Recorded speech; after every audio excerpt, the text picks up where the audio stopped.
If you're stuck, there's only two reasons. I'm Tad Hargrave from Marketing for Hippies. This is a thought from a colleague of mine, Danny Inney. So credit to him on this. Now, let's not get fundamentalist about it. But let's just say there are two big reasons why people get stuck. There's probably others, of course, sure, if you can think of them, put them below. But fundamentally, I would agree with him that these are the two big boxes. Reason number one, people get stuck. They don't know how to do something.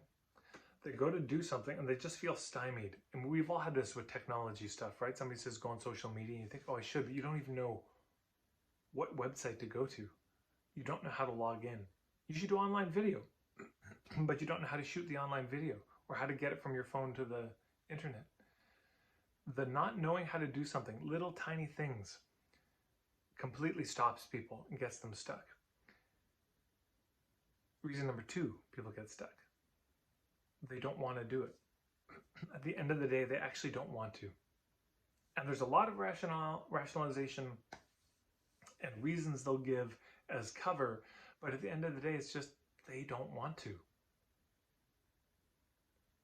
So I invite you to think about somewhere in your life you're stuck.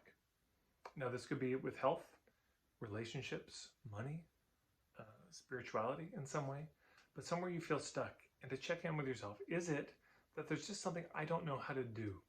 I don't know how to say no. I don't know how to set boundaries. I don't know how to ask for help. I don't know how to schedule myself properly. I don't know how to cut sugar out of my diet. I don't know how to, all these things. Or is it just that I don't want to do that? I understand the approach. I understand exactly what I need to do. I'm not stuck on the mechanics of it.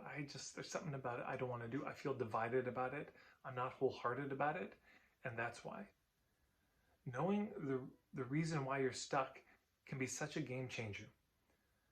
Because if it's that you don't know how to do it, well, then you just ask for help and you get mentorship. If you don't want to do it, then this is some inner reflection time. Because there's clearly something in it you might want, but something else you don't want. So this is the discernment time. What is it about this that feels good? What feels bad? Where do I feel torn? Where do I feel like I'm compromising this is going to meet this set of needs, but not these? The clearer you can get about what that tear is, what it is you want there and what it is you don't want, the easier it's going to be to fix it and come up with a strategy.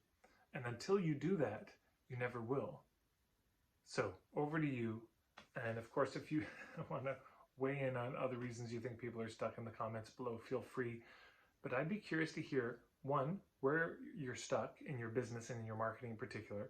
But number two, what you noticed in that reflection. Yeah, and what that told you and what that gave you as a next step for yourself.